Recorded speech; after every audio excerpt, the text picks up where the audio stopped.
Welcome back to my channel Education Adda. Friends, today we will going to start our first chapter, name is rational number. This was the first video of this chapter, that is introduction part. इस introduction part में हम समझेंगे किस तरह से rational number को हम represent करते हैं, क्या नेचुरल नंबर क्या होता है, होल नंबर क्या होता है, इंटीजर क्या होता है, हम रैशनल नंबर की प्रॉपर्टी क्या होती है, इसमें कुछ आइडेंटिटीज़ भी गिवन है, जैसे मल्टीप्लिकेटिव आइडेंटिटी होती है, ठीक है, मल्टीप्लिकेटिव इन्वर्स होता है, एडिटिव आइडेंटिटी होती है, रोल ऑफ ज़ीरो है, कॉम्यूटेटिविटी है, डिस्ट्रीब्यूटिव प्रॉपर्टी है, ठीक है, एसोसिएटिविटी है। ये कई तरह की जो प्रॉपर्टीज़ हैं हम इस इंट्रोडक्शन पार्ट में समझने की कोशिश करेंगे। चलिए ज़्यादा देर न करते हैं, स्टार्ट करते हैं। जैसे कि आप देख सकते हैं जो पहला है इस चैप्टर का नाम है रैशनल नंबर, और उसमें कुछ इंपॉर्टेंट पार्ट्स दे रखे हैं, जैसे नेचुरल नंबर किसे कहेंगे, होल नंबर किसे कहेंगे, इंटीजर किसे कहते हैं। इस तरह के कुछ पार्ट्स दे रखे हैं जिसको हम समझते हैं। चलिए स्टार्ट करते हैं। देख सकते हैं मैंने कुछ पॉइंट्स लिख रखे हैं इससे रिलेटेड, अभी हम समझेंगे इसमें क्या क्या पॉइंट्स होते हैं और कैसे कैसे करते हैं। तो जो सबसे पहला पार्ट है हमारा, उसको हम बोलेंगे नेचुरल नंबर। अब नेचुरल नंबर आप बचपन से पढ़ते आ रहे हैं, क्लास 4, 5, 6 में पढ़ते आ रहे हैं। नेचुरल नंबर कहाँ से स्टार्ट होता है? नेचुरल नंबर हमेशा स्टार्ट होता है 1 से, यानी 1 से स्टार्ट होकर कभी ख़त्म ना होने वाले जो नंबर है उसको क्या बोलेंगे हम? Natural number. ये सारे के सारे नंबर क्या होता है? नेचुरल नंबर, ठीक है ना। ऐसे ही जो सेकंड होता है हमारा, जो सेकंड टॉपिक है वो है होल नंबर। अब जो होल नंबर है, होल नंबर हमें पता है कि इस वर्ड को समझने की कोशिश कीजिए। होल, होल का मतलब पूरा, पूरा मतलब ज़ीरो। इतना आप दिमाग में रखेंगे तो आप एक बार में कभी भूलेंगे नहीं। होल मतलब ज़ीरो, यानी कि कहाँ से स्टार्ट होता है होल नंबर? ज़ीरो से, और कहाँ तक चलते रहता है? इन्फिनाइट तक। ये कभी ख़त्म नहीं होते हैं, ये ऐसे आगे आगे धीरे धीरे धीरे ऐसे चलते जाते हैं। ऐसे होल नंबर 0 से स्टार्ट होते हैं और कहाँ तक चलते जाते हैं? इन्फिनाइट तक। ये कभी नंबर कभी भी ख़त्म नहीं होते हैं। अभी हमने नेचुरल नंबर पढ़ लिया है, होल नंबर पढ़ लिया है, अब आएंगे हम इंटीजर्स के ऊपर। अब इंटीजर्स किसे कहते हैं, इसकी जो डेफिनेशन होते हैं, सबसे पहले डेफिनेशन समझेंगे।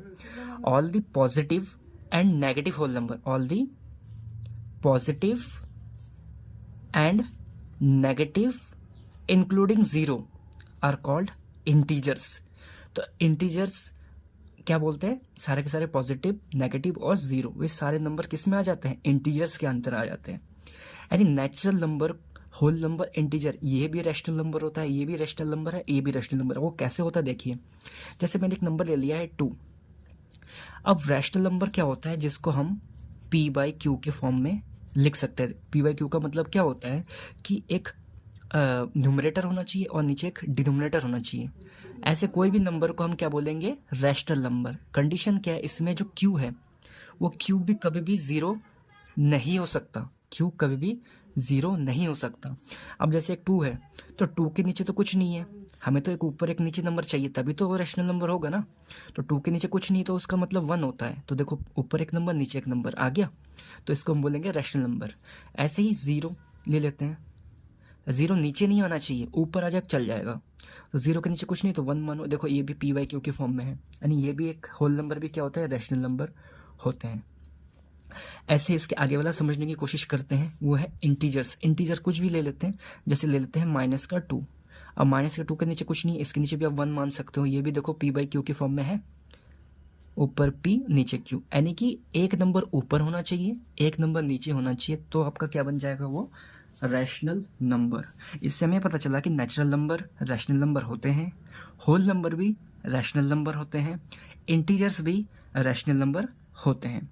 अब आते हैं फोर्थ पार्ट में, फ्रैक्शन। फ्रैक्शन देखो पहले से हमें कुछ करने की ज़रूरत है नहीं, वो देखो पहले से p/q के फॉर्म में दे रखा है, यानी ऊपर एक पार्ट नीचे एक पार्ट, तो p/q के फॉर्म में है, यानी ये भी क्या है? रैशनल नंबर की प्रॉपर्टी को होल्ड करता है। इसके बाद जो हमारा फिफ्थ पार्ट है वो है आपका डेसिमल नंबर। डेसिमल नंबर, जैसे अब आप बोलेंगे सर ऊपर वाले पार्ट तो समझ में आ रहा है, लेकिन ये 0.2 डेसिमल नंबर कैसे रैशनल नंबर हो सकता है? इसको हम कैसे लिखेंगे? तो वो बहुत ईजी है। जैसे 0.2 आपको पता है कि अगर मैंने यहाँ से डेसिमल हटाया तो नीचे एक ज़ीरो बढ़ता है, यानी 0.2 को मैं क्या लिख सकता हूँ? 2/10। इसको अगर मैं फिर कट करता हूँ तो 2 1 जा 2, 2 5 जा 10, तो ये आ गया 1/5। और 1/5 देखो ये है p, ये है q, आ गया p/q के फॉर्म में। तो इस तरह से हम डेसिमल नंबर भी हमारा क्या होता है? एक तरह से रैशनल नंबर होता है।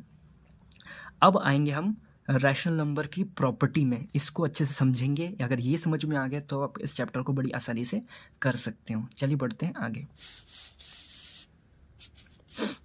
अब जैसे रैशनल नंबर प्रॉपर्टी में क्या है कि ये हमें ये कहता है कि ये आर डॉट एन का मतलब होता है रैशनल नंबर, ठीक है।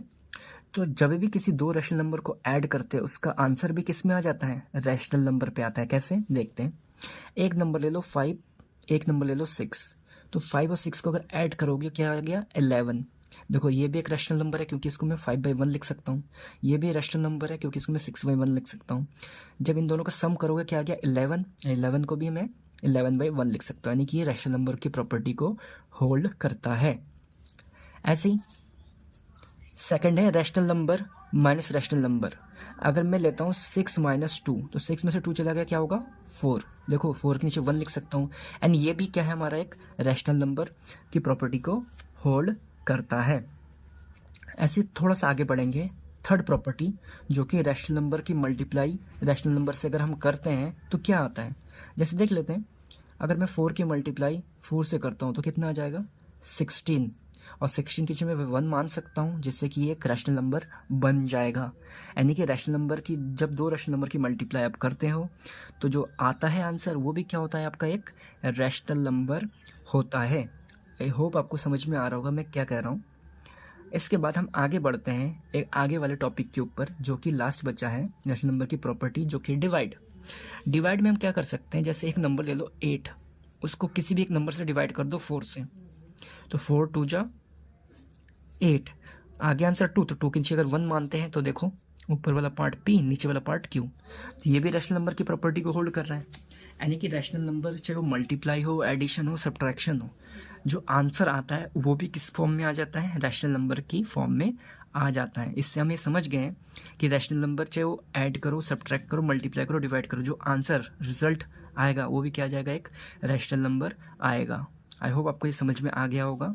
तो अब बढ़ते हैं हमारे एक नेक्स्ट टॉपिक जो कि इम्पोर्टेंट है, वो है आपका मल्टीप्लिकेटिव आइडेंटिटी। इसके ऊपर फोकस करते हैं, ये सबसे इम्पोर्टेंट पॉइंट है हमारा। अब मल्टीप्लिकेटिव आइडेंटिटी है, इसको हम कैसे समझेंगे देखते हैं। इसका फॉर्मूला ये होता है a/1।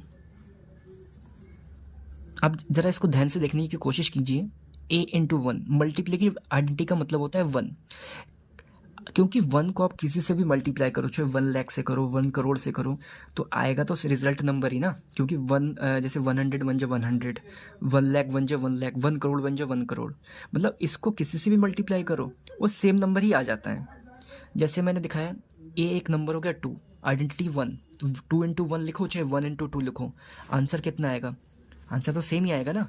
2 बन जा 2, 2 बन जा 2, आंसर क्या आ जाएगा बताइए मुझे ज़रा, रिजल्ट नंबर। रिजल्ट का मतलब क्या हो जाएगा, फॉर्मूला क्या हो गया इसका 2, ठीक है। आई होप को समझ में आ गया होगा। जैसे कोई दूसरा नंबर ले लेते हैं, मैं लेता हूँ 4 को मल्टीप्लाई करता हूँ 1 के साथ।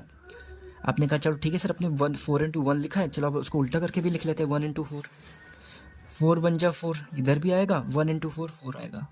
यानी 1 को चाहे आप कैसे भी मल्टीप्लाई कर लो, चाहे फ्रंट से कर लो, बैक साइड से कर लो, रिजल्ट आपका क्या आने वाला है, वही आने वाला है सेम।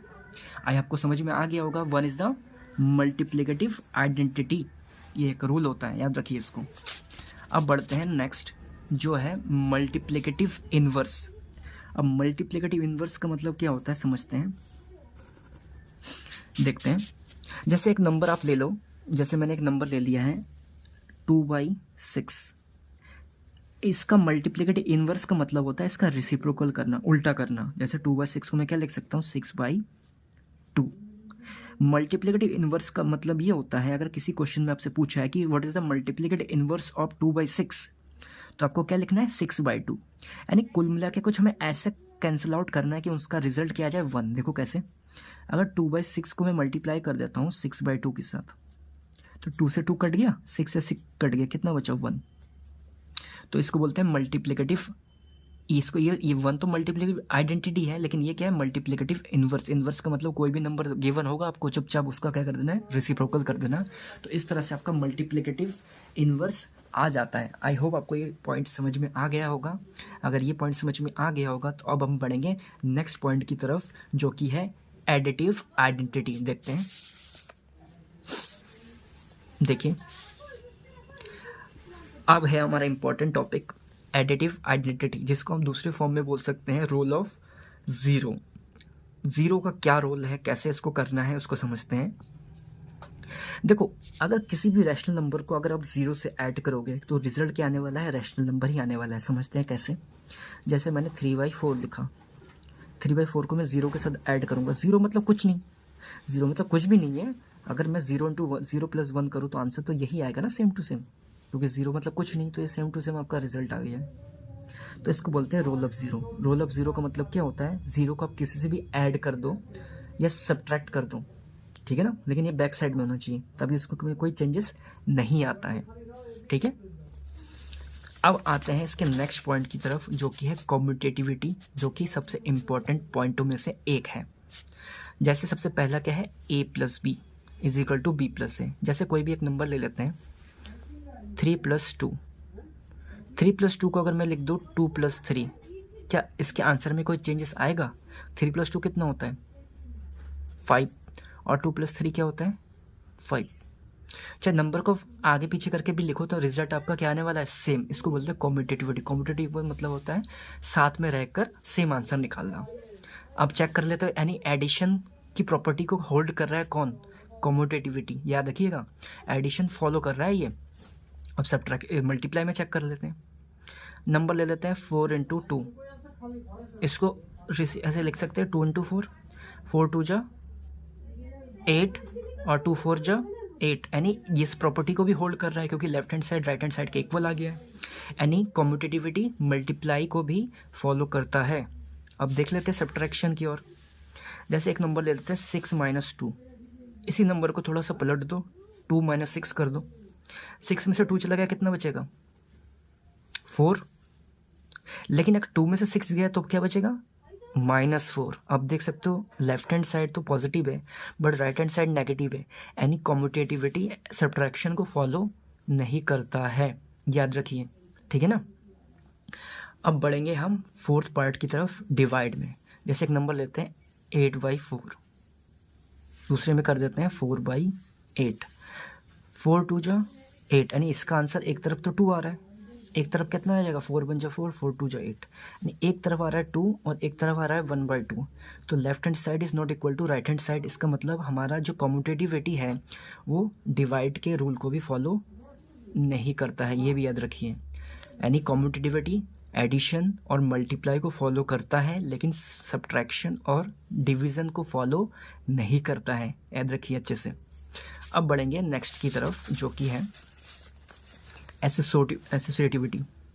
अब एसोसिएटिविटी कैसा होता है, इसको अच्छे से समझने की कोशिश करते हैं। देखो, एसोसिएटिविटी मतलब एसोसिएट रहना, साथ में रहना। अब जैसे ए, बी और सी 3 अलग अलग वेरिएबल्स दिख रहे हैं, तो आप 3 अलग अलग नंबर मान के चलो। नंबर ले लेते हैं 4, 2 और 3, यानी 4 है ए का, 2 है बी का और 3 है सी का। इसमें वैल्यू पुट करो, ये हो गया 4, बी की जगह है 2 और सी की जगह है 3। ऐसे घुमा के लिख दो, ए की जगह पे 4, बी की जगह 2 और सी की जगह 3। करने की कोशिश करो। पहले हम ब्रैकेट को सॉल्व करेंगे। 2 + 3 5, 5 को 4 से ऐड कर दोगे कितना आ जाएगा, 9 = में 4 + 2 6, 6 को 3 से ऐड कर दो कितना आ जाएगा, 9। यानी कि एडिशन को फॉलो करता है एसोसिएटिविटी। ठीक है। अब देखते हैं मल्टीप्लिकेशन को फॉलो करता है कि नहीं करता है। नंबर हमने कौन सा लिया था, 4 2 और 3। जैसे ए की वैल्यू है 4, बी है 2 और सी है आपका 3। अच्छे से देखना, यहाँ मल्टीप्लाई है, अंदर एडिशन है। ऐसे ही ए की वैल्यू है 4, बी का कितना है आपके पास, बी है 2 और बाहर है मल्टीप्लाई सी मतलब 3। चेक करके देखते हैं। पहले ब्रैकेट को सॉल्व करेंगे। 4 एज इट इज, 2 + 3 5, 4 + 2 6, 6 × 3, तो 4 5 जा तो 20 होता है, 6 3 जा 18 होता है। क्या दोनों साइड सेम आ रहा, नहीं आ रहा ना, यानी एसोसिएटिविटी सब्ट्रैक्शन को फॉलो नहीं करता है, याद रखिएगा। एसोसिएटिविटी किसको फॉलो नहीं करता है, सब्ट्रैक्शन को ये फॉलो नहीं करेगा। तो इस तरह से हमें ये पता चल चुका है कि इसमें एडिशन तो फॉलो करता है लेकिन सब्ट्रैक्शन इसमें फॉलो नहीं होता है। ठीक है ना। अब अगर हम ये करें कि अब हमारा जो नेक्स्ट टॉपिक है वो बचेगा हमारा डिस्ट्रीब्यूटिविटी प्रॉपर्टी। ये प्रॉपर्टी सबसे इम्पॉर्टेंट होती है, देखते हैं कैसे करना होता है।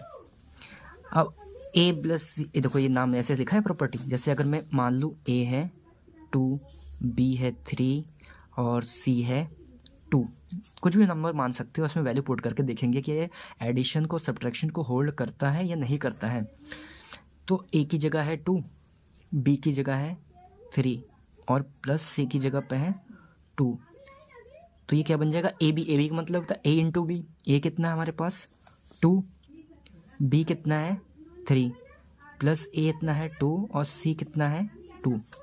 3 + 2 5, 5 को 2 से मल्टीप्लाई करोगे आएगा 10, ठीक है।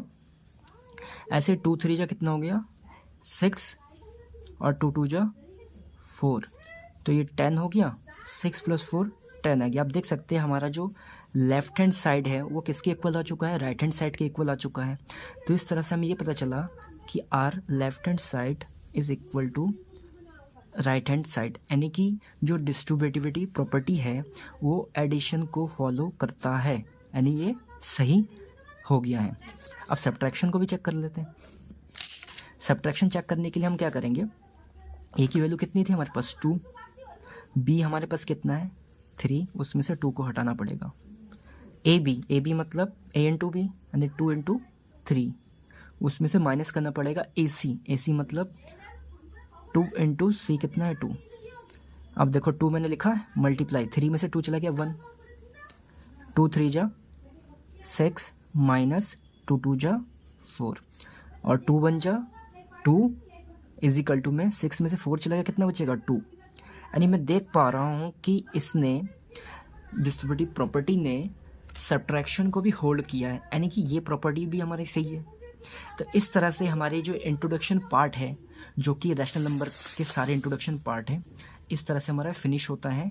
इसके बाद हम कुछ एग्जांपल्स करेंगे, उसके बाद हम एक्सरसाइज पे आएंगे। चलिए दोबारा एक बार फटाफट रिवीजन कर लेते हैं हमने क्या क्या पढ़ा आज।